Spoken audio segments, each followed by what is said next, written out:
So the mid-game in OSRS is basically like the Bermuda Triangle. You go in, you don't really know when it started, and you don't really know when it ends. And somewhere along the way you spent hundreds of hours and you're still kind of doing the same things every time you log in. And the crazy part is most people don't even realize they're in the mid-game. They think they're still in the early game because they haven't done a raid yet, or they think they're nearly in the end game because they've got a fire cape and a bit of bank. Neither of them are exactly correct. There's this massive grey zone in the middle of the game. The big difference between someone who just unlocked their Barrows gloves and someone who's already finished 2 Grandmaster quests and is sitting on 3/4 of a quest cape, both are technically mid-game, but they're in very different stages. A quick definition of what I think mid-game is, because people argue about this constantly. I'd call early game a fresh account all the way up to getting your Barrows gloves. Mid-game is the gloves through to your quest cape, plus most of your hard diaries complete, and maybe you've done a little bit of bossing. Late game is where you've got most of the gear. You can do most of the content comfortably and you're just chasing the prestige stuff. Endgame is Inferno, raids on rotation, going for the max cape. That's roughly the endgame. If yours is different, then fine, but that's just my opinion. So the first sign I would say is that you've got your Barrows gloves. You've stepped through the door, and if you're working on them, then that's fine, you're still technically on the way. These gloves are still the best slot for a long time. They only get replaced by the Ferocious gloves much later on, and Ferocious gloves are a whole thing on their own. First you gotta do Dragon Slayer 2, and then you've got to get a Hydra lever. It's definitely way more of a grind. But the thing is about the Barrows gloves, getting them isn't actually about Recipe for Disaster being a hard quest. It's about every single sub-quest within it. Each of those quests have their own prerequisite quests and skill requirements. So you do Recipe for Disaster, and along the way you end up doing something like Lunar Diplomacy, or something like Horror from the Deep, Monkey Madness 1, and the Dwarf questline. By the time you've done it, you've got at least 175 quest points, because that's what's required to start the final fight. But if you're sat there and you're looking at the quest list and it's looking overwhelming, just install the quest helper, don't overthink it, and just start questing. The whole thing goes from I need to plan this weekend to I can knock out 3 sub-quests in an evening. But that's once you get good at just spamming the spacebar. If you're in the mid-game and you've just got these, then your next move is sorting your Slayer helmet. You want to get it imbued. If you're an Iron, you want to start doing Barrows to get things like the Kirill's pieces, Darok's pieces, Aram's pieces, and anything else. You definitely don't need bandos at this point, so just skip all of that and don't obsess over expensive upgrades as they're just unnecessary at this stage.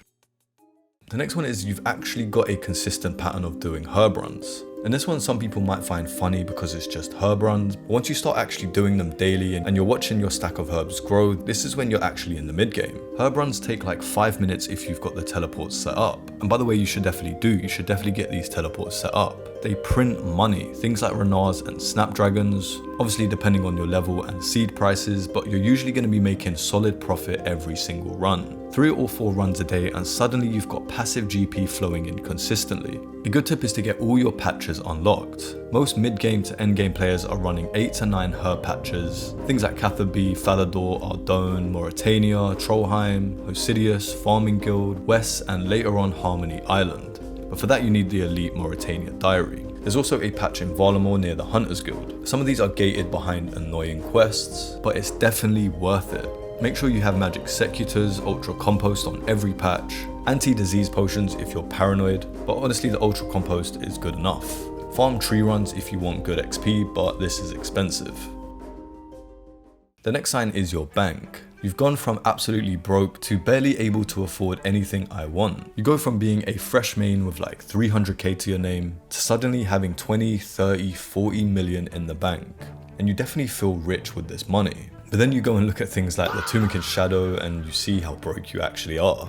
Even something like the Fang is still a serious purchase for most mid-game accounts. Once you get something like this, you feel broke again. Something like Volkov after Dragon Slayer 2 is still a solid option even after the balance changes over the years. Perilous Moons gives you both gear and money, which is nice. And if you don't have any of those quests done, then there's things like Zombie Pirates and the Wilderness. These are still good and you only need like low to mid combats, especially with a cannon setup, though the GP fluctuates a lot depending on supply and the botting waves. Wilderness Agility is also still one of my favourite mid-game moneymakers. Definitely risky, but a lot of money. The risk is lower at something like Zombie Pirates, because you can constantly bank, but yeah, it's still the Wilderness. You're definitely gonna die occasionally. Just don't bring anything you can't afford to lose. And one thing I will say, I see a lot of mid-game players hoarding GP for some end-game weapon. Definitely don't do this. If you've got 30 mil and your next upgrade is going to take you like another 100 hours to grind, just buy something useful for now. Get a fang or get a trident. These are great weapons, especially for where you are in your account. The next sign is Slayer has become one of your default combat training methods. This is probably one of the more clear signs. When you stop doing weird training methods like sand crabs, NMZ or nightmare zone, or random inefficient combat training, you start logging in, start doing a Slayer task, and you get both XP and money. It doesn't matter what your stats look like, the mindset shift is what mainly matters. Slayer is way better once you're properly set up. That means something like a good block list. I'd say this is the single most underused mechanic in the game. Block things that are slow or annoying. You start with only a few block slots, but you unlock more through things like quest points, combat achievements, and diary rewards. Use them because a good block list genuinely changes the skill. Also, skip your points wisely too. Don't burn through them on a half decent task. Save them for the truly miserable ones. And then a very important one, make sure your Slayer helmet is imbued. The fastest methods are usually the PvP arena or Soul Wars depending on your current meta. Nightmare Zone is good if you just want to AFK, but it definitely takes way longer. Kona is the Slayer master most people use through the mid-game because her tasks have brimstone keys. This is good for extra profit. Or you can go for Neve or Steve after Monkey Man does too. If you want to enter the giveaway for a chance at a bond, make sure to sub to the channel, like this video and tell me where you think you are in the mid-game. And if you're in the end game territory, then let me know what your favorite thing was from the mid-game. You've got a fire cape or you're still saving up the courage to try. Getting the fire cape isn't actually that hard mechanically. There's just something about Jad that breaks people. The build up, the music, the fact that if you mess up a prayer flick, you instantly die. So getting it is genuinely a milestone, especially if you didn't get one as a kid and you want to do it now. And if you've already got one for your account, I would say you're definitely in the mid game. You want to have like 70 range minimum, 43 prayer for protect from missiles. A toxic blowpipe is probably the go-to. But if you don't have one or can't afford it, a rune crossbow with diamond bolts E and a god book works fine. You can also do it with a magic shortbow if you're an iron and that's all you've got, but that will be way harder. If you've died a few times, log off, go get some food, fresh air, and come back and try again. Don't go into a new wave tilted. There's loads of ways to practice this. You can go into a speedrunning world and practice prayer flicking, or you can practice on the Zex before Jad. After the fire cape, you're not getting an infernal cape anytime soon, so don't even worry about that. That's a whole different level of gear and mechanical skill. The Major Arena 2 capes are also massive. Technically you can start the activity earlier, but realistically most people want to wait till 75 magic, and you also want to get Ava's Assembler from Vorkar for ranged. But you don't need to do all of this at once, just take it step by step. Sign 6 is that you've started or finished a Grandmaster quest. This is the gear shift moment. When you've finished your first Grandmaster quest, you're definitely near the end of the mid-game. It could be any of the Monkey Madness 2, Dragon Slayer 2, Song of the Elves, or Desert Treasure 2. I would do MM2 first because it's the cheapest entry, decent reward, and you get to do Demonic Gorillas, which are great money makers. And plus, after you've completed Monkey Madness 2, you've unlocked Maniacal Monkeys, which are incredible for training ranged and magic fast. And then after that, you can do Dragon Slayer 2, because Vorkar is still one of the best mid to late game money makers. Plus, you're going to need to do it for Ava's Assembler. Then Song of the Elves to unlock Prifddinas. And once you have Prifddinas, you've unlocked Zolcano, the Gauntlet, and eventually the Corrupted Gauntlet. These are all huge for account progression. And then one of the last ones you want to do is Desert Treasure 2. It's definitely the hardest quest out of the three. The bosses are genuinely demanding and the prep requirements are huge. Each Grandmaster quest comes with its own absurd list of prerequisites. Song of the Elves has an entire elven questline behind it. Plague City, Biohazard, Underground Pass, Regicide, Roving Elves, Morning's End Part 1 and Part 2, plus a bunch of smaller prerequisite quests around the elf line. If you're in the early mid-game and you look at the requirements for this quest, you might feel like quitting. That's a normal reaction, but as I said, just take it one quest at a time. The next sign is that your achievement diary tab is starting to look respectable. If you've got medium diaries done across the board, you're in the early mid-game. If you finish hard diaries one by one, you're closer to the late mid-game. Hard diaries are a kind of unspoken account goal. They ask for stats in the 70s, decent quest progression, and the rewards are very useful. The ones I would prioritize are the Ardone Hard Diary for the cape, the Karumja Hard is underrated, The Wilderness Heart Diary is definitely scary, but very important for the teleports. The Bone Crusher from the Mauritania Heart Diary is useful. This gives you passive prayer XP during Slayer. The Ash Sanctifier is a separate item from the Koren content. Not a diary reward, but it's amazing on demon tasks. The Fremnik Elite Diary actually gives you noted Dagannoth bones at DKs, which is huge long term. Skip Elites for now unless you're naturally close to completing one already, because the stat requirements start to get really hard for the elites. High rune crafting and things like high agility. It's definitely late game territory.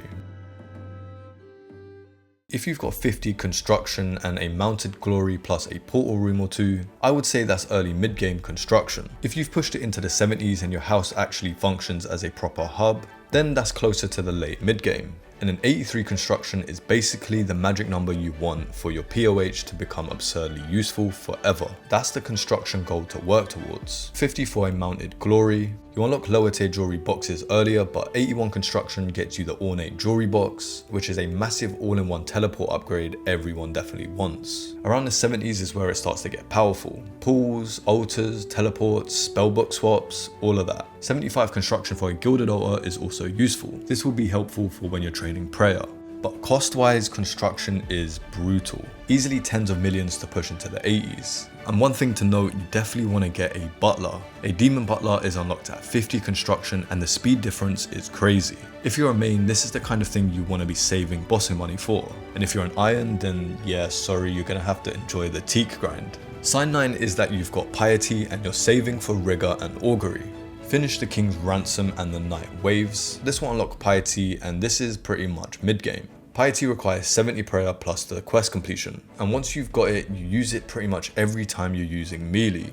It gives 20 plus attack, 23 plus strength, and 25 plus defense while active. A massive upgrade. Rigor is the ranged version and needs 74 prayer. Augury is the magic version and you need 77 prayer. Both are unlocked using prayer scrolls from the Chamber of Xeric, but you can also just buy it from the GE. Cost-wise, they're definitely way cheaper nowadays than they used to be, but still pretty expensive if you haven't got the money at the moment. But if you can scrape together the GP for Rigor during the mid-game, then definitely do it. DPS increase is huge. Augury is more interesting now because it gives 4% magic damage bonus on top of the accuracy defense boosts. That made it way more relevant than it used to be. If you can only afford one, then personally I would say get Rigor first. The 10th sign is that you've hit a wall and you're staring at your stats wondering what's next. You log in, you don't know what to do. You've got a mental list of grinds in front of you and none of them really feel exciting. You consider doing a clue scroll for a quick dopamine hit, or maybe you've taken a break and forgotten what you were even grinding for before. I would say this is the back end of the mid game. And honestly, I would say it's where most people quit. The reason this wall exists isn't because the game's badly designed or anything like that. It's because you've stopped getting the easy dopamine. This is where things start to become really hard. Early game, everything matters. Every level unlocks something, every quest feels massive. The mid game grind gets longer and the rewards start to spread out. You might do 20 hours of Slayer for one combat level, or you might do Perilous Moons and not see a unique for a while. That's definitely normal. The first thing I would do is pick one thing, not 5 things at once. Maybe it's the quest cape, or maybe it's finally getting your fire cape, or maybe it's learning boss mechanics and how to complete them. Make sure you keep passive progression rolling. Birdhouse runs for Hunter XP, Herb runs every few hours, Tears of Guthix every week because the XP reward scales with the quest points that you have. But the most important thing I would say is take breaks. This game has been around for 2 decades. Don't worry, it's still gonna be here next month. If you force yourself through a grind you hate, you're gonna just burn out and quit. Where if you take a week off and come back fresh, suddenly you can smash out a 100 Slayer task without even thinking about it. The quest cape, in my opinion, is the official you've left the mid-game stamp. Once you've got it, you've basically unlocked the entire game. You've done the prerequisites for almost everything important. Your stats are naturally in a decent place, and late game progression finally starts opening up properly. This is where you start to think about endgame bosses and raids. The mid-game is definitely long. There's no way around that. There's no shortcut, no magic method to get you out in 2 weeks. But I think people make it longer than they need to. They don't pick goals, they're not patient, and they're trying to do every single thing at once. If you set yourself one boss to learn, one quest to finish, one diary tier to chip away at, you'll definitely get out on the other side. Enjoy the mid-game is probably the best part of the game. If you want to play efficiently, then write things down and write your goals down. If you just want to have fun, then just have fun. There's no right or wrong in OSRS. Thank you for watching the video. be sure to enter the Bond giveaway. If you enjoy OSRS in general, then one of these videos on screen might interest you. I hope you're having a good day, and until the next one, peace.